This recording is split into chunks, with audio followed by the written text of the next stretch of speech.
morning, guys. So as you can see, it's a little dark out. That's because it's around 5:32 right now in the AM. 5:42 actually, and I'm headed to the gym. And I wanted to make this video because first off, I let you know that I was gonna make my next video a vlog, and also I wanted to share a quick story about yesterday. My yesterday. Yesterday was a horrible day for me. First, I had a deal fall through. It was a deal where I was representing both the buyer and the seller, so it was an amazing commission, canceled. Then I had a contractor who was supposed to finish repair work on a property not show up, so now we can't go live on the market in the next couple days like we were supposed to. Then right after that, I had some drama with some girls that I barely even know. One of the girls was kind of from my past, but I don't even know her either, that I engaged in. And let me just let you guys know that I usually never even engage in drama, but I think because I was already in such a negative mindset with all of the other things that were happening, I engaged. Biggest mistake ever. It completely wasted too much time, continued to down spiral my day, and so I just wanted to make this video to remind you guys that I am normal, I'm human, I have bad days too, and so if anybody watching this has a day where you're struggling, a deal falls through, or if you're in a different career, you're just in a bad negative mindset, shift it. Get out of it as soon as you can, and remember that bad things are gonna happen sometimes, and when it does, it's when you have to challenge yourself the most to stay strong and persevere. So I hope this helps you. I'm not gonna really vlog the gym because they put a huge sign up that says no cameras in the gym. So I don't know if that was because of me. But I do wanna show you the rest of my day. Me and my team leader are actually gonna go to a property later where he's gonna help me dissect the cost of how much it'll take to repair this property. Not repair it, I'm sorry, to bring it up to value so that we can sell it. And I think it'd be really cool to share that with you. So keep watching and I'll see you after the gym. Hey guys, oh gosh, I did a bun today. So just in case I probably look like an ant or a man, but I do have hair. It's back there. Anyways, I'm downtown right now. It's really cool in downtown Tucson because there's a lot going on. But the property that I'm meeting Danny at to get some quotes on how much it would be to bring it up to value is downtown, which is such a great location for this property. So here's a little bit of a look of what's going on downtown. There's so much construction happening, new businesses coming down here. It's really, really great to have a house down here. A lot of people want to live down here. So here is downtown Tucson. It's crazy because if you were to come downtown 3 years ago, it was completely different, maybe even 2 years ago. It's amazing how much construction that they're doing. As you can see, how much work's going on everywhere. It's very, very, very exciting. And this whole area is highly desirable. There's got some new hotels, new high-rises, all good things for Tucson. Hey guys, so we're here right now at the property. I'm gonna just follow Danny around so he can kind of let me know what he thinks needs to change as far as what sort of remodeling work we can do and how to bring the value up and make sure that we can sell this woman's house for the most amount of money in the least amount of time. It's a really cool property. It used to actually be a duplex and she created it to just be one single family home. So we're trying to decide if there's actually more value in it if we put it back to a duplex or if we should just keep it as a single family. So I'll show you guys the house a little bit and then we'll follow Danny around to just get some ideas on what needs to be done in this house to get it sold. So this is what used to be the wall right there for the duplex. So that was one side, this was another side. Both sides look exactly the same. This used to be a bedroom with a closet. Go through here, this used to be another bedroom with a bathroom and then a kitchen when this was a duplex. Then you come back here and you have this very interesting area that's open. There used to be a wall right there. Problem is, this wall cannot be moved down. So we were thinking about making it one big kitchen, but that now wouldn't work. So we're just trying to get creative. Cool thing about this property is it also has a guest house in the backyard. And in this neighborhood, it's huge when you have guest houses. So we're looking at that now to see what we can do. There's the guest house right there. So this is the guest house. So again, guest house. Right over there is the main house. Just want to give you guys a quick tour of this.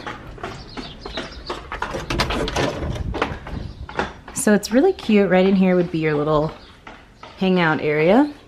It's nice because it has air in here. You step up.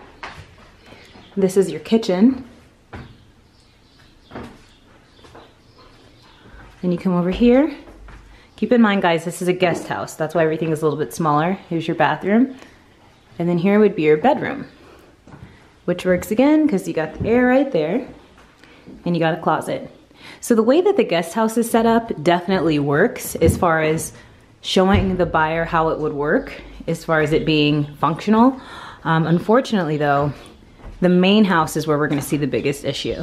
This is the back of the house where you could see how it was a duplex, that being one side and that being the other. Okay guys, so we just left the house right now. Unfortunately, the way that this main house, not the guest house as I showed you, the way that the main house is set up, it doesn't make sense for the seller to put the money into it, to move things around, to move the plumbing, to move the walls, just because it may not make sense for her to resell it because the way that the house is laid out is so weird. So it's almost better for her to just price it right how it is now and sell it that way. So something that we do differently on our team is, just to give you an example, this property was actually listed for 2 years with another agent. The agent never told her anything. She listed it at a ridiculous price. Our team makes sure that we're honest with people because something to remember, guys, there's never any reason to just take a listing just to take it. The goal is to sell it. So even if we have to have those hard conversations with the sellers to let them know, hey, this is where we're at, we gotta have it because it doesn't benefit me, it doesn't benefit the seller, it doesn't benefit Danny to have a listing that just sits on the market. So I'm gonna give her a call and just give her the hard news and see how she takes it and how we can go from there.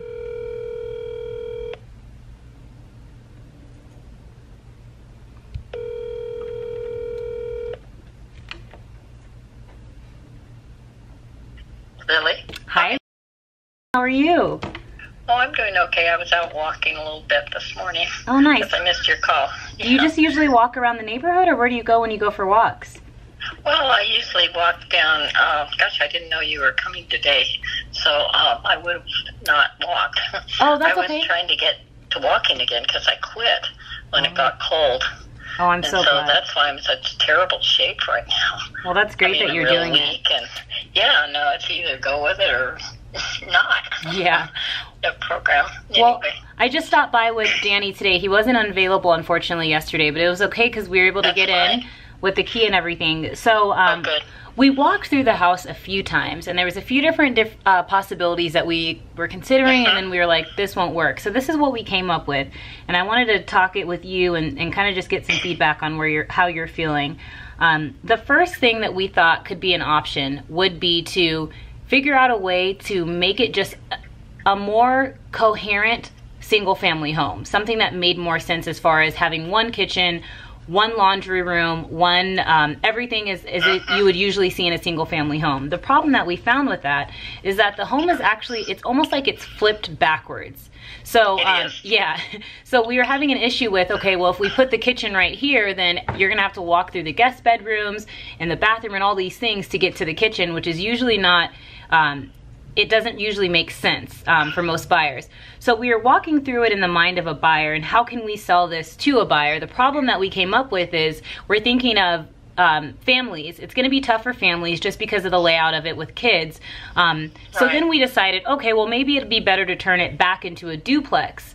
The problem with that though is that you then have to figure out, is it gonna make sense for the buyer to be able to rent it out and get their money back? Which it sounds like it may not be an option. Exactly. No, I don't think so. I don't think they can rent it for any more each one. Right. For any more than you can rent it as one house. Exactly. And so the reason why I wanted to call you is because just like you had it on the market previously and it sat there and didn't have any interest, I could always just take the listing how it is and get you excited and say, yeah, we'll get you all this money. But as I told you when I saw you, we want to give you the honest feedback so we can help you actually move forward with your life, because I know this property is something that you need to sell.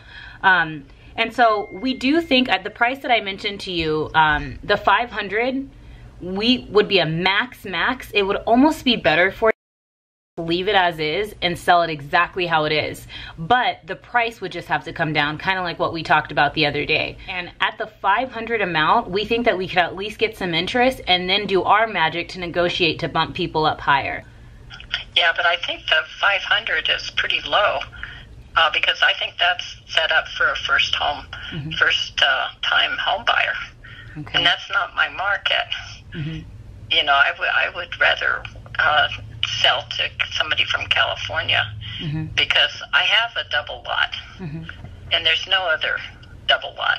I have a yard and I have a guest house and 2 buildings. The guest house could rent for $800, and the studio could be a studio or whatever. And so I think it's worth a little more than $500,000 because I'd end up with 2. I've owned the property for 30 years. Of course. I've worked on it. Yeah. And I just think that's pretty low. Well, here's the thing. All we're doing is just giving you the information because at the end of the day, as you can tell in our, our few times that we've gotten together, I truly don't want to waste your time or get you excited. If we could sell it for more, I mean, I don't know how much you're thinking, but absolutely all day long. I was thinking 6. Okay. And that's pretty low ball feature for down here. Just being that, Danny's the team leader and we kind of went over there today. I just want to talk to him and let him know that, you're really comfortable at that 600 number. And if you're okay with that and he's ready to, he's okay with that too, then maybe we can just go ahead and get it listed. I'll work really hard to still advertise it and bring in as many people as we can and just see what happens at that number. I know you're on the ball. Thank you. I appreciate that. I know you're... Okay, guys, as you heard, and you probably won't hear the whole conversation because I'll speed it up. It was a longer call. Some sellers, even if you explain to them why their property is not worth what they think it is, they just don't want to hear it. And sometimes it's worth it as an agent to take a property at a little higher price just to show them what you already kind of explained to them in the beginning. So the most important thing is to make sure that you set the tone with them and let them know up front, this is the number that we think, so that even if we do take the listing, which I'll double check with Danny, but if we do take the listing at $600,000 and it sits on the market for 2 weeks, 3 weeks, 4 weeks, we're not going to let it go past 4 before we go back to the seller and say, hey, we haven't had any interest, let's reconsider that number that we initially discussed. If it's worth it to you as an agent, if the client has other properties, or if you're a new agent and this is your only client, it might be worth it sometimes to take it. But just make sure that you always have that conversation with your client up front so that when it does come down to that, they remember that you let them know that specific number and you still are the professional. And I mean, nobody knows the market better than you do. So some sellers, they have their price in mind. For this lady in particular, she definitely has to pay capital gains on it. She's had it for a really long time, so she just wants to try to make as much as possible. So I'll just talk to Danny and see if we're gonna take it at that 600 number. To be continued.